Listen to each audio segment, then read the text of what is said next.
जमारे धीरे धीरे कटी है बउआ के बउआ पर दुलारो चाहिए। जमारे धीरे धीरे कटी है बउआ के बउआ पर दुलारो चाहिए। बउआ के मौसी हजमा तोरे बारे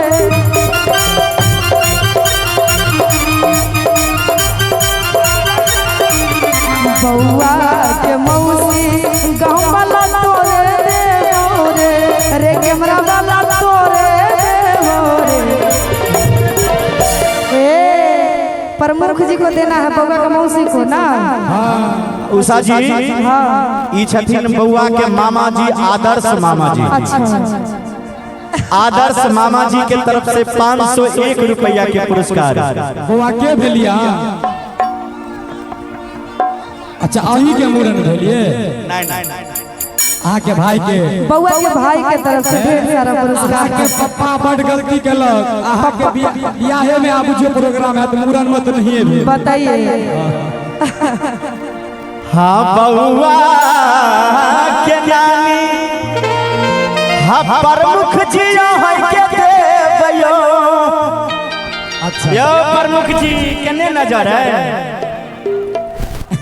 बउआ के नानी तरफ नानी के लेकिन आ सुनियो ना ओने से फरमाइश है जे फुआ के भी कहियो। अच्छा फुआ के कहबे त 5000 लागत त मामा जी मौसी सस्ता छे फुआ महंगा छे।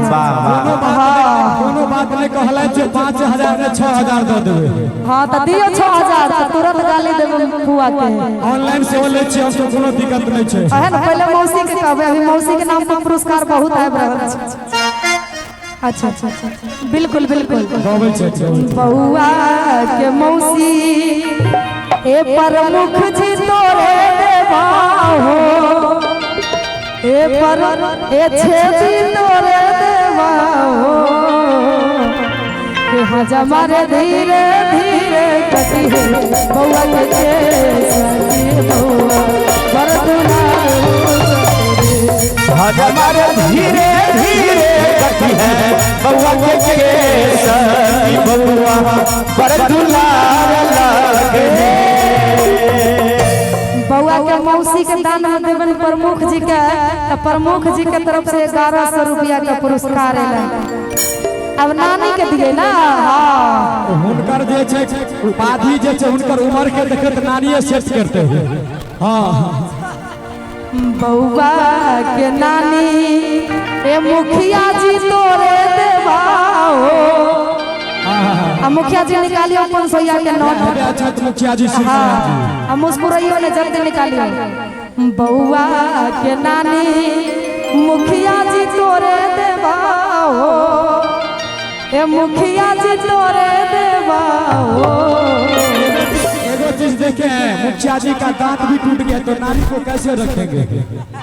नानी रह जाएगी। मुखिया जी काफी सुंदर है गोरा है एकदम से काला नहीं है इसलिए। अगला वाला दुगो दांत अगला वाला दोनों दांत टूट गया मारता है सुई सुई आवाज निकलता है। देखिए मुखिया जी के तरफ से ढेर सारा पुरस्कार आ रहा है। बहुत बहुत धन्यवाद मुखिया जी थैंक यू सो मच। बउआ के नानी मुखिया जी तोरे देवा हो।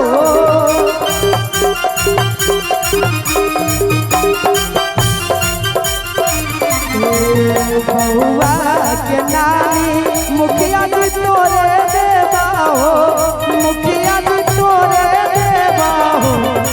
ला ला रे धीरे धीरे कटी है बउआ के सती बउआ बर दुलारो चाहिए।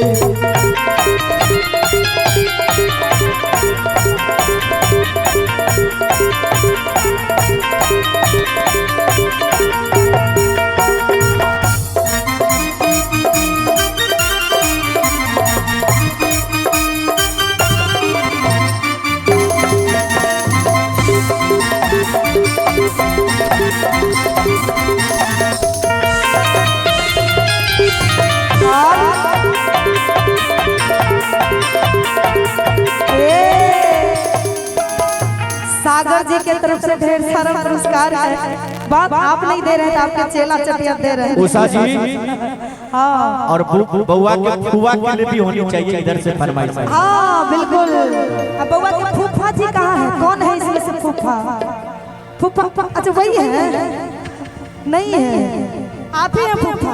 अच्छा फूफा जी के लिए गदहा चढ़ला बउआ के फूफा अइला रे, अरे बउआ के फूफा अइला रे,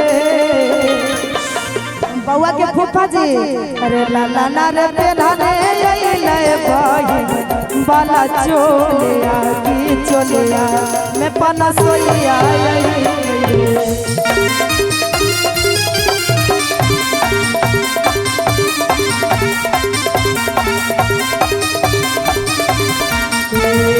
लाला रे पेढ़ाने अइला बहिन बाला चोलिया की चोलिया में 2000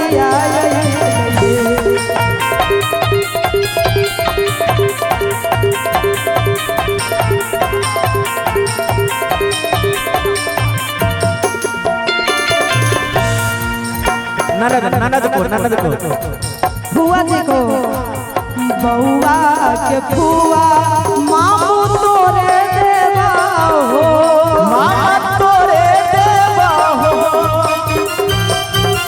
ए बउआ के फुआ मामू जी तोरे देवा हो, ए मामू तोरे देवा हो, रे लाला ला रे धीरे धीरे कटी बउआ के सखी बउआ पर दुलारो चल रे।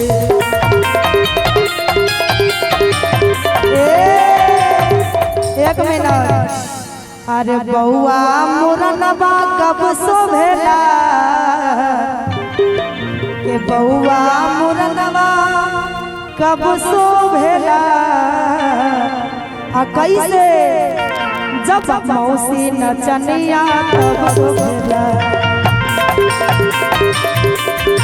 जब मौसी नचनिया तब शोभेला,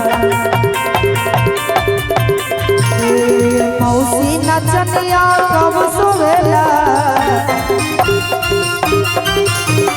मौसी नचनिया कब शोभेला, जब मौसा ढोलकिया तब शोभेला, जब मौसा ढोलकिया तब शोभेला,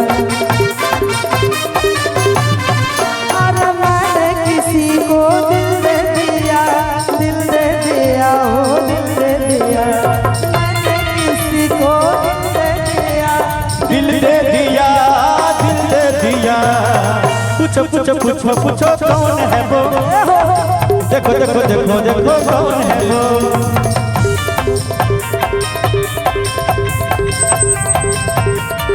हाँ हेलो। और बउआ के पापा जी का फरमाइश है उषा जी